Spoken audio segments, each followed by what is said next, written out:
Hey everybody, it's Jason with Parallel Reality coming back with you today with an article from PJ Media dated August 2nd, and it says, in Mamdani's New York, it's 1933 all over again. And this story seems to be not getting a huge amount of attention, but it is getting attention. And let's just get right into it.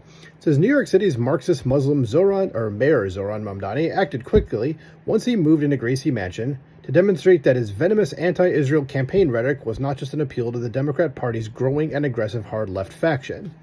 On his very first day in office, he revoked the city's International Holocaust Remembrance Alliance framework for combating anti-Semitism. It's easy to see why Mamdani would not have wanted to be committed to combating anti-Semitism. He was busy stirring it up.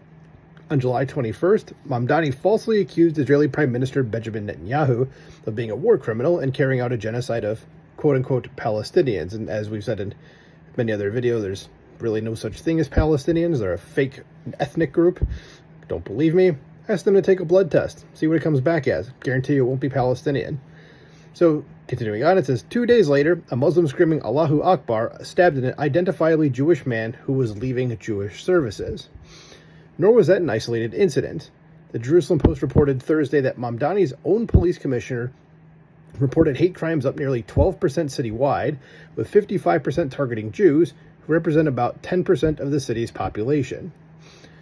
More recently, despite being mayor of the city with the second largest Jewish population in the world, he had conspicuously left all Jewish lawyers off the city's 18-member Mayor's Advisory Committee on the Judiciary, and that's the story that I'm talking about, is what he did. I mean, in New York, you can kind of find a Jewish lawyer practically everywhere, and somehow he just couldn't find one to be on his advisory board. It says Jews comprise fully half of the city's lawyers, so there you go. I mean, disproportionately represented, so it's like there should be at least one on this council, but Mamdani didn't see fit to appoint even one Jewish lawyer to the body that vets and recommends candidates for positions on the city's courts.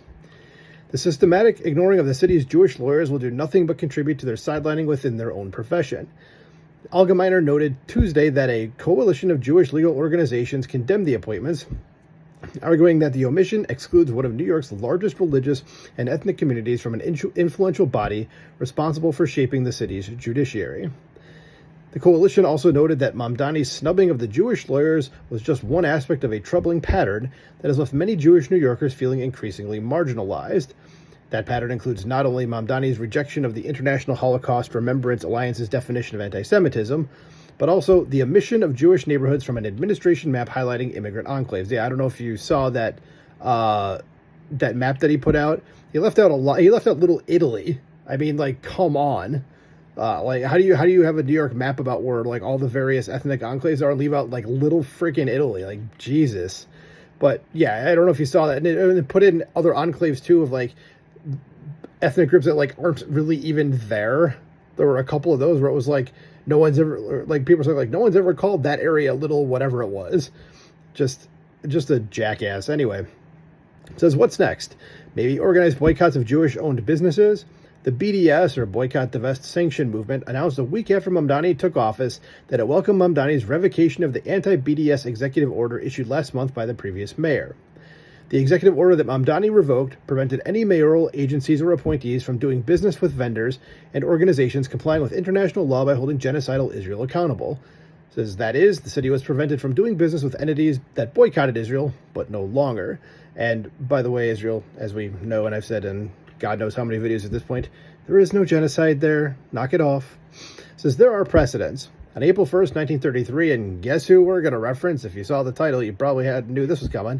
It says, Adolf Hitler's newly minted National Socialist dictatorship in Germany, and by the way, it says National Socialist there for people who don't think the Nazis were socialists, and no, that's not them trying to be clever. They were actual socialists. So Hitler's National Socialist dictatorship in Germany ordered a one-day boycott of Jewish-owned businesses. 6 days later, the law for the restoration of the professional service excluded Jews from positions as university professors and government officials. There quickly followed laws that barred Jews from serving as physicians and teachers, as well as, in a foreshadowing of Mamdani's choices for the Mayor's Advisory Committee on the Judiciary, lawyers and judges. Attorney Eli Albrecht wrote Wednesday that lawyers need to know the Holocaust did not begin with camps. It began when Jews were removed from institutions, above all, legal institutions, judges stripped of their robes, lawyers disbarred. Then, when law groups were Judenrein, They codified laws that made discrimination systematic and legal, in scare quotes. It says, first, you remove the Jews from the institutions. Then, Jews can be discriminated against without representation. He declared, in New York City, there is a concerted effort to disappear Jews from public life and leadership. No one on the left is speaking out. If this discrimination was happening to any other group, the chorus would be deafening. And of course, that is 100% true. It says, of course, no one is on the left is speaking out. Patriots and lovers of freedom, however, can and must do so. For a National Socialist Germany, the harassment and persecution of the Jews did not end with their being barred from certain professions. On the contrary, at that point, it was just beginning. I think we all know where it ended. If Mamdani is doing all of this now, what will he be doing in 5 years or 10? It says, those who complacently think he will be voted out after one term should remember that socialism often arrives through the ballot box, but never, ever leaves that way. And while he has started with the Jews, against whom will he turn next? That's a good question. I don't actually know. But it will be somebody. And I will say, too, that if anybody in New York happens to listen to this, make sure if you want Mamdani out of office, you vote for the Republican gubernatorial candidate. I don't remember his name, but vote for him because apparently in New York, they have a rule that the governor can actually fire the mayor of the city.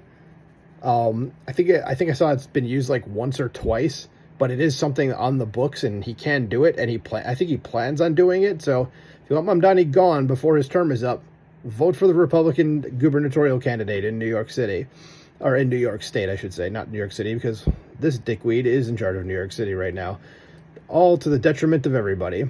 So let me know what you think about this in the comments below. Please like, share, and subscribe, and I will talk to you soon. Bye.